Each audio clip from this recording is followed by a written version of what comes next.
What's up, everybody? We're back for another New York Yankees special feature report. Lou Orlando joined by Will Tallant, Brian Rabacs. Guys, when you get together, it's heck of a time to be a Yankee fan, not in a good way. Aaron Judge hurt, Yankees dealing with injuries. For a while, it felt like the world was falling apart. Came off a week where they lost a series to Boston, split a series with the Mets, and then got swept by Boston. Fans are going crazy, calling for Boone's head, calling for Cashman's head. And we're just in this weird spot where you have a lot of players in the lineup that you didn't expect to be in the lineup in the middle of the summer. I think let's dive into it right away, especially we talk about the outfield construction. You're seeing a lot of Jake Bauers, Willie Calhoun, Billy McKinney. Some good, some bad. Guys, I kind of want to hear your thoughts on this Yankees outfield depth conversation. Well, I think it's no secret that this is not the Yankee outfield that people envisioned at the start of the season. Right now, the three primary guys are Billy McKinney, Harrison Bader, and Jake Bauers. Harrison Bader, you expected to be there, and he just got back. So before that, the depth that was in that outfield wasn't great. So obviously, the depth is going to take a hit when you lose Aaron Judge. But I will say that the way that Bauers and McKinney have stepped in there, I kind of like what they're doing, especially McKinney. He's the guy who actually took Judge's place on the roster, and he's been excelling. He's got hit in all 12 of the games, or he's reached safely in all 12 of his games. He's got a hit in 11 of 12 of those games. And as of recording this, hitting 325, 1 OPS, 3 homers, 7 extra base hits. For Billy McKinney, that's about as good as you can ask for. And Jake Bauers has done well at the top of that order. So offensively, they've been doing a pretty good job. Then you just have to look at the defense. And while it's not great, it's not ideal, I still think they're doing fine. So overall, the guys that have filled in have gotten the job done. The issue more lies with the guys that you expect in the order, like Rizzo, Stanton, DJ LeMahieu. Those guys haven't been producing. But the fill-in guys like Bauers and McKinney, they've been great. So I've liked what I've seen from them in this recent stretch, despite the result for the team. And guys, this kind of seems like a reoccurring thing with this regime of Yankee baseball, that next man up mentality. I got to go back to the Mike Talkman days. This is kind of like where it all kind of started. You have this really good team on paper, and those faces that you read are not there to be seen. So you have guys like Mike Talkman in 2019 who came up and did an absolutely phenomenal job filling in the role. And now fast forward 4 years, you have guys like Jake Bauers and Billy McKinney, as you're mentioning, Brian, that are doing not the same, but very similar kinds of production for a Yankees lineup that is without their big stars, their big star in Aaron Judge. And when I say stars, plural, you have the DJ LeMahieu's, as you said, Brian, Giancarlo Stanton's, and the Anthony Rizzo's just not putting up the numbers that you anticipated going into the season. So it's nice to see the Yankees going at the minor league contract route. The Yankees have made that kind of deal a lot more important in all of baseball, I would say. Scouting out guys that you can see fit your roster in some way. And the Yankees do that very well. They've done it for a couple years now. And we talked about it on the last report. We can even bring it up now. They even hit on a guy like Cole Calhoun. They didn't give him the chance. They didn't give him the time of day in the majors, but just another guy that they had that they can add to their team. Like I said, they didn't, but the guys that have been there have been great. Willie Calhoun, Billy McKinney, and Jake Bauers, to name the three notables, especially Billy McKinney at the time of recording, another home run in this Mariners series. So good numbers. Consistency is something I want to point out, and something that's just keeping this team afloat as they continue to keep a playoff spot in the American League. You're not wrong. It's something we've seen this team do. I think a phrase we've heard from fans throughout this year is find the next Matt Carpenter. You could kind of swap out Matt Carpenter for Cameron Maybin, Gio Urshela, Mike Talkman. There's a laundry list of names that you could come up with that find a guy in your minor leagues, whether it's a vet, whether it's someone that's kind of just coming up that you think can burst onto the major league scene when there's injuries and step up and do the job, right? You look at this recent stretch that the Yankees are losing. It's not really offensively the fault of a lot of these guys. I don't think that they've done enough to carry the team. Maybe in the Seattle series we're seeing a little bit more, but right, their bats aren't enough to carry a team to wins, but they're certainly doing their job.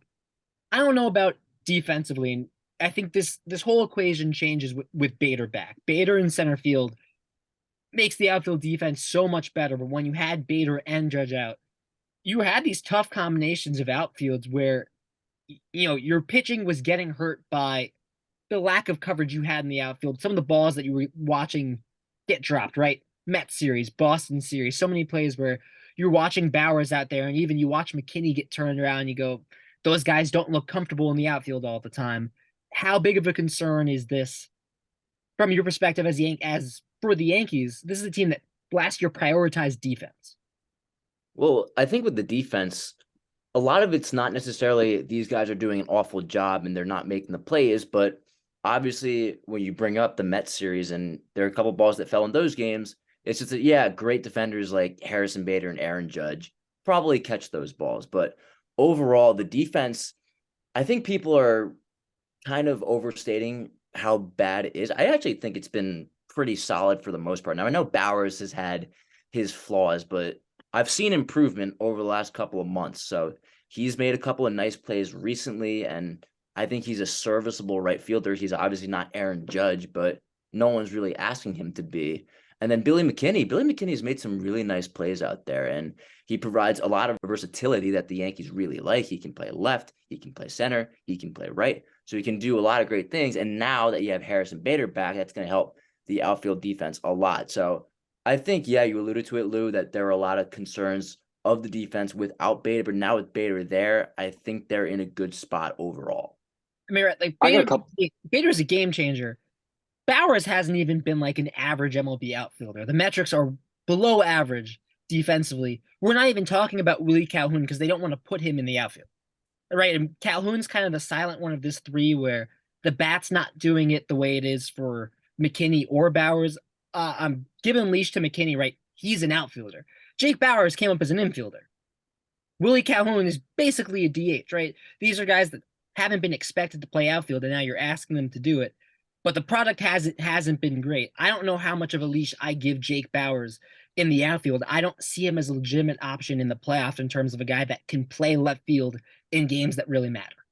Oh, no, I'm not saying that, but with what he's doing and the role that he's been put in, I think he's done fine. And you look at some of the metrics, some of them are actually okay. His outfielder jump, it's not great. He's not getting great jumps to balls, but His reads on the balls aren't terrible. It's when it comes to catching the ball. yeah, that's the thing. But overall, he's got a great arm, and as long as he's able to get good reads on balls, he's improved, which is the big thing. We saw him struggle a lot at the beginning, but now he seems to be finding his stride a little bit out there. So overall, Jake Bauers, you're not asking him to be Aaron Judge. You're asking him to kind of fill a role, and I think he's done that pretty well, especially in the month of June. I got two things on this, and Lou, you kind of already mentioned both of them. Jake Bauers, like you said, he came up as a first baseman. So you're having him play a position that he has not, entirely played at the professional level. Maybe in the minor leagues, I don't have the exact numbers in front of me, but I remember watching Jake Bauers as an infielder, and maybe an occasional we'll throw him out there if we need to in the outfield when he played for Tampa and Cleveland, I think it was. But and same with Willie Calhoun. It came up as a second baseman, and he has primarily turned into a designated hitter. It's not that he can't play the outfield; it's just a position he hasn't gotten those consistent reps professionally at. So your really only option there is Billy McKinney, who is predominantly and actually really only been an outfielder professionally for his entire career. So you're working with one outfielder and two guys that are trying to make a major league roster and have done a serviceable job at positions that they have not played. So in terms of the playoffs, though, that is my only concern. Right now, the defense is the defense. They have to work with what they got. They can win games with what they got. That's great. And they've been doing, as of late, not great with that, but that's not just them, obviously. As you were saying, Brian, they haven't lost games because of the defense of Jake Bauers and Willie Calhoun in this poor stretch of play that they've had recently. So that I'm really not too concerned with. I'm more concerned with how are they going to approach this at the trade deadline, because that's going to answer what they do for the postseason. In my eyes, this is a team that needs an outfielder with or without Aaron Judge. They need to go out and get a guy that can play that position every single day, both solidly defensively and can give you a little life on offense.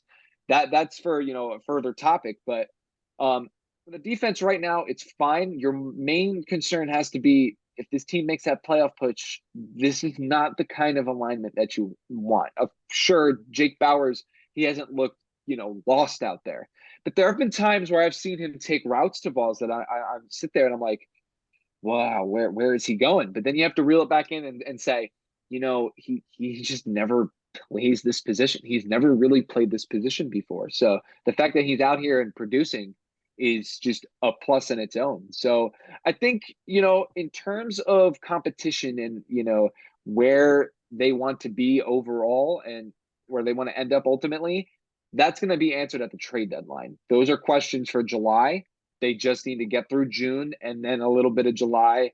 And then those big questions got to start being asked. Is this the kind of alignment we're going to have in the outfield with Harrison Bader, without Harrison Bader, with Aaron Judge, without Aaron Judge? Brian, right, you kind of agreed like you wouldn't want to see Jake Bauers in left field come postseason time. Right now, would it not be Jake Bauers in left field come postseason? Even with everyone healthy, does this team have a starting left fielder?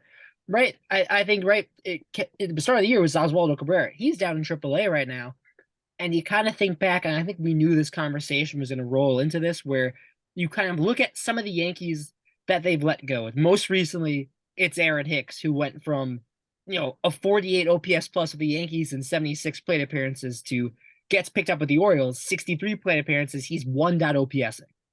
He's crushing it. In 340, he's been a revelation since coming to Baltimore. You look at that's another guy that experienced in the outfield. Don't know if you were thrilled with the defense at the start of the season from Hicks, but I think if you were to compare it to Calhoun or Bauers, you'd probably say, hey, give me Hicks in left field, especially if he was hitting the way he's hitting now in Baltimore. The thing that's interesting about the whole Hicks conversation, I think it brings up the question of, did the Yankees part ways with him too early? Because when they DFA'd him, that was the best we had seen Hicks hit probably since before all the injuries. And the entire time the front office told us, Cashman told us, that guy's still in there. And fans didn't believe it. They called for his head. They wanted him gone. It seems like that guy was still in there. Well, I mean, it's going to look like that now when he's hitting 340 to start his Baltimore Oriole career. I mean, not for nothing, but he had turned the corner that last week or so before the Yankees cut bait. He did. So we all agreed it was a weird time for them to cut bait on him, but they did it when they did. But overall, I don't think cutting Aaron Hicks was the wrong move. I think no matter what, he wasn't going to find it playing in New York. I mean, remember, him at Yankee Stadium, he was hearing boos almost every time he went up to the plate. He had one hit at Yankee Stadium all season long, this whole season. So here's a question I wanted to ask you guys, because I think it's very easy to pin this as he couldn't play in New York the last couple of years.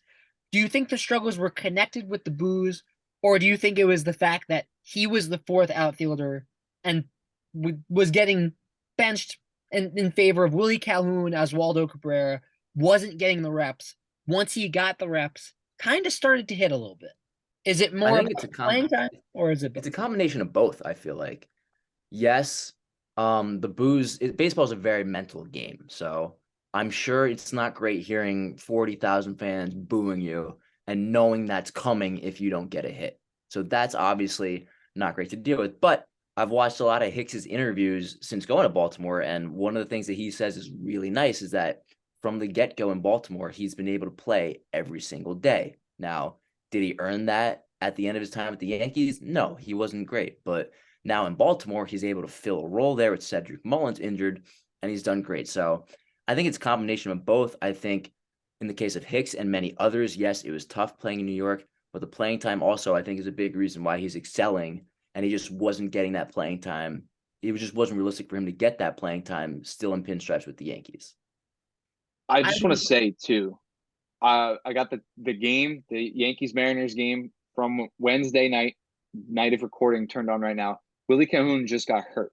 He just got shaken up running down the line. So this kind of adds to this conversation a little bit of the outfield depth. I can't imagine him finishing this game tonight, but he did look a little shaken up. You were going to say something before, though, Lou? Well, I was gonna say, like, I put more stock into it was the lack of reps as opposed to the fans and the booing in New York. Like Gallo, I think that's a legitimate conversation. Joey Gallo couldn't play in New York because the fans, it was too much for him. He spoke about how much it weighed on him. But I do think, you open up this interesting conversation where had the Yankees kept Hicks, think about how much run he would have gotten, right? Especially once all the injuries came down with Judge, with Bader. Think about how much run Aaron Hicks would have gotten. Think about if the Yankees brought back a guy like Benintendi or Gallo. And both of those guys, Gallo having his best season since he left Texas, but still the numbers are batting average below 200, OPS a bit over 700. Benintendi OPS plus is actually under 100. But two guys that can play defense very well in the outfield. Like, how much would you value having a guy like Benintendi or Gallo right now? I think they'd be particularly valuable with the injuries, but like long term, would you prefer to have those guys back? I think they would have kind of just gone into this whirlwind conversation of who's going to play what position. Because, and this goes with Hicks too. We cannot forget how bad it was. Just because he had that 1 week of good baseball, and he has obviously very much turned a corner in Baltimore. Very poor base running, very poor defense, kind of his sense of lack of awareness almost when he's out there. I think a lot of that has to do with what you were asking, Lou, whether it's playing time or the booze. I agree with you, Brian. I think it's a little bit of both. For me though, I think it's favoring playing time. You get more reps. That's how you get better at anything in this world. So he was kind of thrown into this situation, because of his poor play in recent years. I mean, let's just go through the numbers. I'll just go through batting average: 235, 225, 194, 216, 188. That was Aaron Hicks's last 4 seasons with the Yankees. He is also he was not getting on base like he used to. That was why he stayed on the team as long as he did. And then this year, he was getting on base 26% of the time. It's just not going to cut it. So, I think it's really tough for us to sit here and say, well, he could have done this because he's doing this in Baltimore. I think it's really tough for anybody to say because we just don't know. All we know is that it just wasn't working out in New York anymore. If you can go back to 2018, he hits 27 home runs and 79 RBIs and 137 games. We're having a different conversation, but we're not there anymore. That was a while ago. It was 6 years ago. So to say, would it be different if he was still with the Yankees? I don't really know if we can adequately answer that question. I think he kind of fell into a very good situation in Baltimore, and he's thriving. His situation in New York was not very good, and it also was not good in general. And I think when looking at former Yankees and how they've done since they left, we have to go back to the mindset of what did we feel when the Yankees cut bait with them? And I think for the most part, we can agree with guys like Aaron Hicks, like a Joey Gallo, a Gary Sanchez. No one was going to Cashman's office, barging on his door saying, come on, what are you doing when you cut these guys? Everyone seemingly agreed it was the right time to move on. And since then, we've seen a couple of guys have success immediately after they leave New York, whether it's not dealing with the pressure. But overall, I think when you look at the outfield, the only guy who I really think you could have made the case where, yeah, maybe he could have stayed was Benintendi.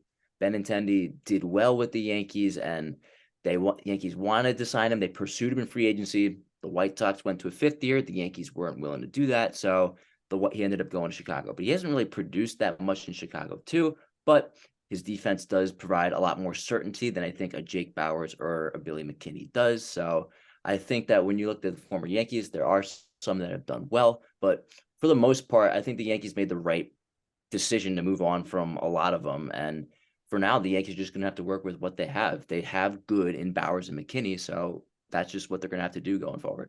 I want to point out, too, one thing. You mentioned Joey Gallo. A lot of people are not really paying enough attention to what they got back in that trade. I know he's older, but Clayton Beeter has looked like one heck of a minor league pitcher. He is 6-2 with a 2.08 ERA in Double-A right now. Now, granted, he is 24. He's a little older, but this looks like a piece that the Yankees are going to have in their bullpen in the near future. Given his age, I don't really see him being a rotation guy, but this looks like a win trade for the Yankees right now. So to kind of go on your point there, Brian, did people want Joey Gallo out? Yes. People wanted Gary Sanchez out. People wanted Hicks out. They did not fit the team at the current state, and we don't know if they would fit it now. Clayton Beeter and some of these other acquisitions, but Beeter more specifically, this could be a very nice return and something the Yankees could really have, someone they could have for quite a while. It's easy also to bash Cashman. A lot of fans have been doing that for roster construction. I think you guys kind of to both hit the nail on the head, where it's kind of fun to dream about former Yankees and which ones you'd like to have back, whether that's a Tyro Estrada who's tearing it up with the Giants right now, and to have that dream of what if we had Tyro Estrada playing third base instead of Josh Donaldson, how much better the Yankees would be. Or what would you do if you had Sonny Gray teaming up with pitching coach Matt Blake instead of Larry Rothschild? And would that change the outcome of his time in New York? But I think you have to give credit for the times that Cashman has cut bait with guys at the right time. Like, he cut bait with Gary Sanchez at the right time, where there's not room for Gary Sanchez on this roster anymore. He cut bait with Matt Carpenter at the right time. Carpenter has fallen off a cliff with the Padres, really fallen off a cliff ever since that injury, where I think you could even make the case, right?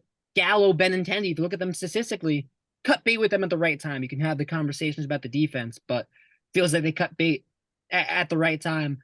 I think the one that's really up for discussion is Hicks, had they just let it play out to the All-Star break or to the trade deadline. How much different it would have been. I think you still could have, right? He wasn't happy with his role, and this is all we know this now in retrospect, that all these players were going to get hurt. We didn't know it at the time when we had a surplus of depth. Had you held on to Hicks until the All-Star break and then made a decision on whether or not to cut ways with him, not only would you had to have eaten less money, you might have given him more playing time and seen whether or not he could have stepped into that role. That's the biggest question in my mind that we'll probably never know. Well, I think the final thing that I'll say about this is New York's a tough place to play, and the Yankees, they understand that, and probably understood with letting some of these guys go that they were going to find success elsewhere. A team like the Baltimore Orioles, they're not just taking a flyer on Aaron Hicks, saying, hey, let's see what we got. They see value in a guy like him, and even Joey Gallo too. So with the Yankees, I think they understood that these guys may have success down the road and they're talented players, but that success, it just might not happen here. So I think that's kind of the thought process that goes into a lot of their decision making. And for now, I think we just have to wait and see what the current guys do, like Jake Bauers, like Billy McKinney, and then see what comes at the deadline, and if that's going to put them in a better position to get to their end goal, which is ultimately winning a championship. And I don't think it makes Brian Cashman of the front office look bad. I know people want to say that, but sometimes cutting ties with a person or a player in this instance is the right thing to do. Whether they succeed somewhere else, that is on them. Like you said, Brian, it's a tough town to play in, and it's not built for everybody. So sometimes you got to look at it as, well, what if Aaron Hicks stayed in New York? Would we be having this conversation right now? I don't know. If I'm a betting man, I'm going to say no. We're probably having the why is he still on this team conversation, because there's going to be something that happened and people are not going to like it, and it is going to affect how he's perceived by the fan base, and that would affect his role on this team.